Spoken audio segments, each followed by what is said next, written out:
उदयपुर में शुक्रवार को जलदाय विभाग के कर्मचारियों ने जिला कलेक्ट्रेट के बाहर प्रदर्शन किया और जिला कलेक्टर को मुख्यमंत्री के नाम ज्ञापन सौंपा। साल 2024-25 के बजट के दौरान जलदाय विभाग के कर्मचारियों और उनके कामों को RWSSC को हस्तांतरित करने का ऐलान किया था। इसी को लेकर कर्मचारियों ने इस फैसले के विरोध में कलेक्टर को ज्ञापन सौंपा है।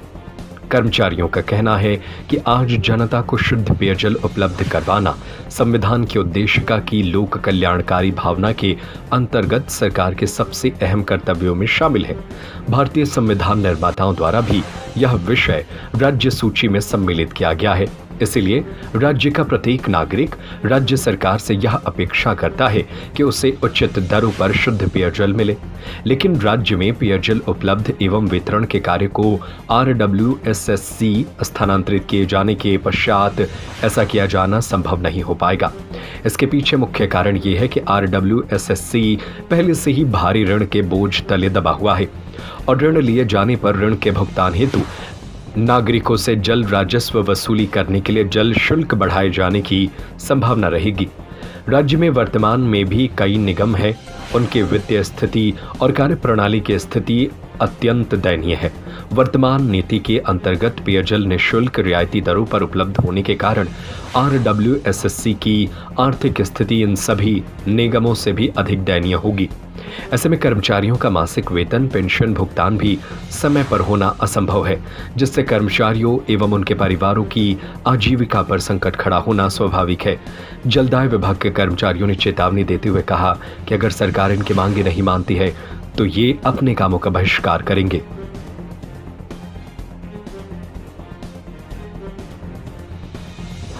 एकमात्र मैं अभी और मेरे उदयपुर जिले संभाग के कर्मचारी भारतीय मजदूर संघ से संबंधित सभी इस आंदोलन में भाग लिया है और हमारे महासंघ का अधिवेशन होने के बाद 28 तारीख को संपूर्ण महासंघ इस आंदोलन में उतरेगा। और ये जो निजीकरण है इसको मैं अपनी भाषा में, मजदूर भाषा में समझाता हूँ कि सरकार ने इसको ठेकेदार को भेज दिया है, उद्योगपतियों को भेज दिया है। उद्योगपति काम करते हैं तो वो फ़ायदा नुकसान भी देखते हैं, उनको फ़ायदा होगा तो ही वो जल व्यवस्था चलाएगा और उसमें सबसे ज़्यादा जनता को नुकसान होगा। आज जो बिल आ रहे हैं 300 से 400 रुपये, वो 4000 से 5000 का बिल आएगा, क्योंकि ये कंपनी बहुत ही, आप ये देख लो कि LLT जो अभी उदयपुर शहर में जो सप्लाई कर रही है वो फेल है। हमारे अगर कर्मचारी नहीं उनका साथ दे तो उदयपुर शहर में सप्लाई नहीं हो सकती। वो उनको जानकारी में नहीं है, हमारा कर्मचारी जानकारी में है और 93 से हमारे विभाग में भर्ती नहीं हुई, कर्मचारी की कमी है। उसके बावजूद भी हम जल व्यवस्था अच्छी चला रहे हैं। अगर सरकार समय रहते हमारा साथ नहीं दिया या इस आदेश को निरस्त नहीं किया गया तो पूरे राजस्थान में आंदोलन होगा और जल सप्लाई भी हम ठप कर सकते हैं। ऐसा क्या कारण रहा तो ये निजीकरण करना पड़ा? निजीकरण इसलिए करना पड़ा कि ये कुछ लोग होंगे जो हर विभाग में होते हैं या नेता भी भ्रष्ट होते हैं, ऐसी बात नहीं है। 100 जने हैं तो 10 जने बेईमान होते हैं, तो सब बेईमान नहीं होते हैं। हमारा मजदूर, हमारे अधिकारी ईमानदार भी हैं, उसके बावजूद भी एक छवि बनाई कि ये विभाग अच्छा नहीं है, जबकि हम अच्छा काम कर रहे हैं। आज 50 कर्मचारी की जगह एक कर्मचारी कार्य कर रहा है और सुचारू रूप से जल सप्लाई कर रहे हैं हम। उसके बावजूद भी सरकार इस प्रकार का कर रही है। सरकार ये बेच रही है, इसको बिजनेस बना रही है। पानी बेचना पाप है, पानी का बिजनेस करना पाप है। मैं यही कहूँगा, और समय रहते आदेश नहीं लिए जाते हैं तो संपूर्ण मजदूर संघ आंदोलन करेगा, जिसकी जिम्मेदारी राज्य सरकार रहेगी। सर, मुद्दा यह है कि जन स्वास्थ्य अभियांत्रिकी विभाग के जितने भी कर्मचारी अधिकारी हैं वो 24/7 सही मायने में काम करते हैं। आम जन को पेयजल उपलब्ध करवाने के लिए विगत कई वर्षों से विभाग का कर्मचारी विभाग के हित में और जनता के हित में अपने परिवार का समय देकर भी नियमित पेयजल सप्लाई की आपूर्ति करता आ रहा है।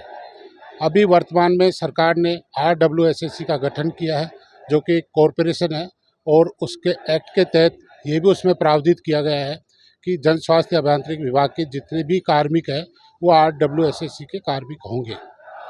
तो हमारी जो कर्मचारी और अधिकारियों की पहली मांग यह है कि इसको हमारे जो विभिन्न संगठन हैं उनके साथ इसके हित अहित को साझा किए बिना इसका गठन किया गया है।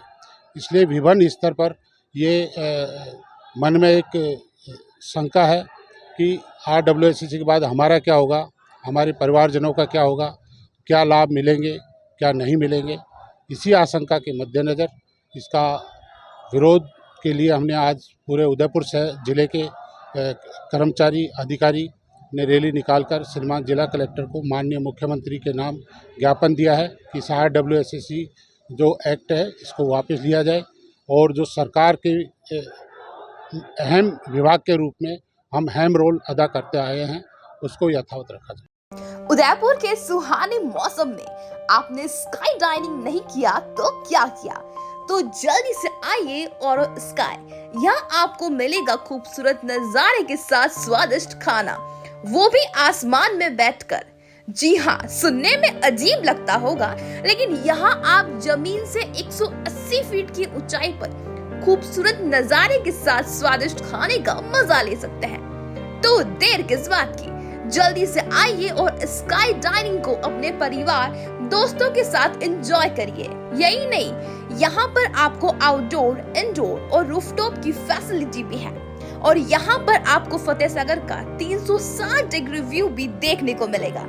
तो देर किस बात की, जल्दी से आप भी अपनी ओरो स्काई में सीट बुक करवाइए स्क्रीन पर दिए गए फोन नंबर पर 7891055033 और 7891055044 पर कॉल करके। और यहाँ का पता है महाराणा प्रताप स्मारक, मोती मंगरी, फतेह सागर रोड, उदयपुर।